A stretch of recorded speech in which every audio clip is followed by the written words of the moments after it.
Hey guys, how are you? Welcome back to my channel. My name is Geraldine Tafi. Thank you so much for stopping by, and thank you so much for showing love to this channel. Let's keep growing this channel. Let's continue to share. Let's continue to invite people who are going to actually subscribe to this channel. And please guys, I encourage you to comment. Let's interact in the comment section. Let me know what you would like to see more of. Let me know the topics or the conversations that you would really like for me to discuss. Also, I have a TikTok account as well as an Instagram account, then Facebook. Yeah, all my accounts are Geraldine Tafi, so you can also follow me on TikTok, Instagram, and Facebook. So for today, I'm going to do a question and answer. I put up a poll on Instagram for question and answer. I would specify that question and answer for YouTube. So I got a few questions. So I'm going to be reading from my diary because I use my phone to record. So I had to write down the questions in the diary.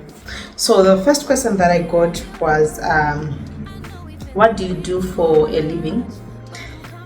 So I am a metallurgical engineer by profession. Of course, we were told with Sajitima engineer, but I'm a metallurgical engineer by qualification. I qualified from the University of Zimbabwe in 2019, and I work in the mining industry as a metallurgical engineer. That's what I do for a living.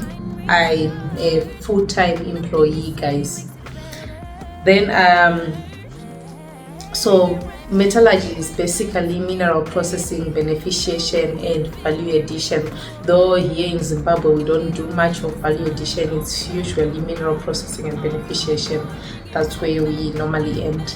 Value addition, maybe when I join Swiss America or something. But that was the first question. People wanted to know what I do for a living.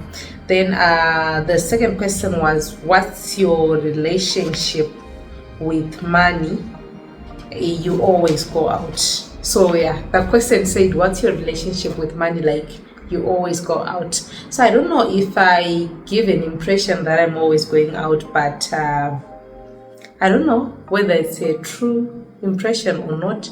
I go out here and there, or maybe I always go out. No, I don't always go out.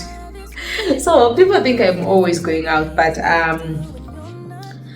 I'm not always going out. So in terms of my relationship with money, I can say I am financially disciplined, and I tend to plan my things. I plan a lot. I plan to a point that before I receive maybe my salary for the month, I always know what I'm going to do in the next coming month. So probably by the 20th of every month, I always make sure that I've planned for the month ahead, such that the next time that I receive my money, I will know when my money is coming. So as part of planning, I do follow a budget, a very strict budget. However, as strict as it may be, I make sure to include some flexible lines, which are maybe miscellaneous, solo dates, etc, so that whenever you see me going out or whenever you see me spending, normally I'm not spending by mistake. Yes, there are times here and there when my friend and I just decided we are just going to do this, but most of the times I do not spend by mistake. So what I do is, because I have a budget, I plan. So the wallet that I move around with, it always contains money that I'm willing to spend. So sometimes I may not be able to follow through with the budget, but what I do is that probably the money that was set aside for groceries is what I will probably use to do my hair or something else, or money that was set aside for maintenance, which is hair, nails, etc, is probably what I use to then get maybe my car perfumes, diffusers, etc. But I will never ever touch on my savings. I think I have a video on what I do, how I do my budget or something. I don't remember the title, but I think I'll try and put the link up there. I'll try. I've never done it, but I'll try. If I don't put it up there, I'll put the link in the description box, because I heard a video on financial planning and etc. Then the other thing is, in terms of impression, I've just generally noticed that people think because you're light skinned you have money. So sometimes people just think I have money, so they also treat me as if they are dealing with someone who has money. Of course, I have enough for me to survive, but not that type of money that people tend to think I have. So sometimes you hear comments like, yellow bona ambusha mali, but then the story now mali, then the story now. But then I plan to the point even my offerings, I never go to church without an offering because it's part of my budget. I know what in the somebody to church. So that's how much I plan. Then the third question is, hey guys, what's your side hustle and how many income streams do you have? Currently, I have one main income stream, which is my job. That's my everyday job. That's my 9-to-5 job. Although for me, it's my 6 to 6 job. That's the main source of income. Then on the side, I actually sell handbags. I think I've advertised handbags, especially on Facebook and Instagram stories from time to time. So I actually sell handbags, and I plan to scale up because of late I haven't been doing very well in terms of my sales. So I sell handbags. Then I also plan to include shoes on that. So in terms of the shoes, I had a table somewhere in town, but it got to a point where the sales were just not it, so I had to scale down because I couldn't keep pumping money.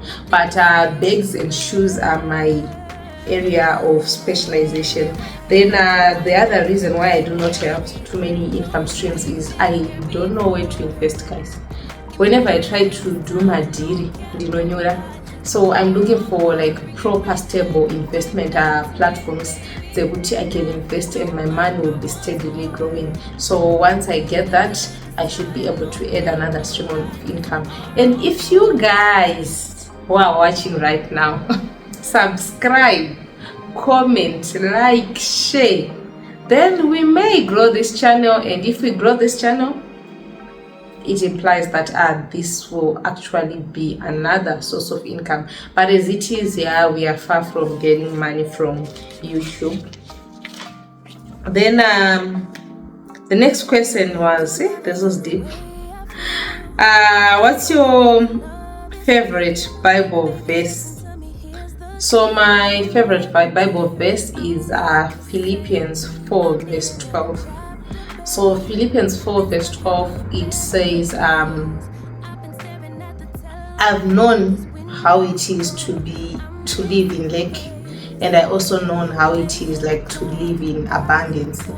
But in all circumstances, I've learned the art of being content. So that's not the exact wording in the Bible, but this is how I've understood the verse. That's what it basically says. But whether I have something or not, whether I'm in lack or I'm living in abundance, whether I'm poverty stricken or I'm rich, I've tested both worlds, and I've learned that in all things I just have to be content. And this is my favorite verse in the Bible because I've tested both worlds. And I think it's easy for me to then be content because I plan. So half the time I know why I am in certain situation. Half the time I know why I'm broke. Half the time I know probably why I missed a promotion. Half the time I'm just someone who spends a lot of time trying to self-introspect. So I know myself, I know my strengths, I know my weaknesses, though some of the strengths tends to overlap and become weaknesses. But because of that, I've sort of identified why I'm not able to achieve certain things, from maybe promotions, making so much money, because sometimes I just invest hastily and don't know that. saka after ndanyura I still remain content because I know kuti fact yekuti ndakatomboinvesta, it means kuti I have the capacity to invest again. It means kuti God is still going to fight for me. And because I've also lived in Lake, guys, like when I say Lake, I mean serious Lake here yekuti I think I should start on this topic. I have lived in serious Lake here yekuti munokanga kana kuti soya beans mo amatojira momwa mvura then you sleep and it. So I know kuti as much as I want to be rich, I want to make money, I want to make sure that I improve lifestyle and everything, but I know kuti no matter how poor I become, you won't die. Like you won't die. God has a way of just making sure kuti shino shako shafam. At some point I remember, I think, okay, I will just hint on this one. At some point, I remember that I went to a new school. Imagine a new school, newcomer, ndine uniform yakasaka, like uniform taru yatoraswa nevamwe vana. So I know kuti at the end of the day, whether I'm in Lake, whether I live in abundance, whether I don't know, I'm just content. So it's probably why people think I have money as well, because with whatever that I have, I'm content, and it's probably why I'm financially disciplined, because I know where I came from and I know where I want to go, and I know kuti ndikangozvipaka discipline bichana azvinyanyorwadza sterek boss. I've been through worse, guys. Then the last question is how do you manage pressure? It's just how do you manage pressure. So I don't know whether it's pressure at work, whether it's pressure from social media, whether it's pressure from my friends. So in terms of pressure at work, hey guys, I try. Pressure at work, I don't even know how I manage it. For those things that I said maybe ahead of time, I always try and make sure that I do it as in time. But then with the nature of my job, there are a lot of ad hoc tasks that just come, and sometimes they just overwhelm you. But just the knowledge, you know what, at some point I prayed for this job, at some point I begged God for this job. So consider it great joy when you are overwhelmed with a job that you prayed for. So that's what keeps me going. That's how I tend to manage pressure. I just console myself. Like I talk to myself a lot. I have like personal conversations a lot. So that's how I probably manage to contain that pressure. So that's how I managed to contain that pressure from work. I speak to myself a lot, and I know sometimes you'll be having a lot of pressure, then I'll just look at the bigger picture. Okay, fine, pressure and look how is it going to help me in future? Then in future I look towards that goal as if that's the mark. Okay, fine, this is where I'm going, so this is just part of the process. But sometimes work can be very hectic. Then how I manage pressure from social media, maybe. Like, remember this question was how do you manage pressure? So I've answered the first bit, which is pressure from work. Then pressure from social media. It was complaining about memory. Hey, guys, let's grow this channel so that I'll be able to buy another phone. In 1 terabyte this time around. So I was talking about social media pressure. So when it comes to social media pressure, I've had an opportunity to interact with a lot of people who have some significant level of influence on social media, and I've interacted with them on a one-on-one basis.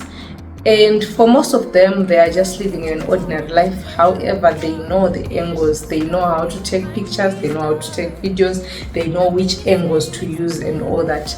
So because of that, you realize that you can go to the same function, same seats, whether it's standard, VIP, VVIP, but when their content comes out, you think, so because of that, I've just learned to know there is an art here, and also because I'm also someone who sometimes people look at me and they just think, this girl have money, and some don't even believe that I was born and raised where I was born. Saka unotongo not to know in the same thing, and when I view those socialites, or other influential people on social media kuti ndinongofunga kuti maybe they are doing well, but then I have noticed with someone who is also looking at me thinks kuti I'm doing well. And also, if you know your goals, if you self-introspect, you know who you are, you know what you want to achieve, and you know when you want to achieve those things. So if I say I want to buy a new car maybe in 2028, if someone buys a new car in 2026, it's motivation, it's inspirational for me. I'll be like, Shakira, she has achieved, how did she do it? She did it. But Andy, I won't feel the need to compete. Why? Because I know what according to my plans now, in maybe motor in 2028, because that's probably how much I can save every month, probably because I save 150 every month kushikayazo nokwanaji mari motor in 2028. So and the same anoiswa pressure ni social media. And I also understand that pandiri panapa, like I mentioned earlier, I'm actually living inside an answered prayer. So Panditori Panapa is an answered prayer. There was a time when I prayed for this stability. So it's only when I got to this point now that I'm now able to see more. I'm now able to wish for more. But back then, Panditori Papa only it's a level, or it's an area it far-fetched, it's something, it's a goal it far-fetched. My dreams are too big. But now that I'm here, I realize so panoshikika. Saka, that's basically it. My phone iku complain anya memory, guys. Hey, amen. Bye for now. Breaking ball, tear apart, issues left behind, restart. Nothing you say makes it better.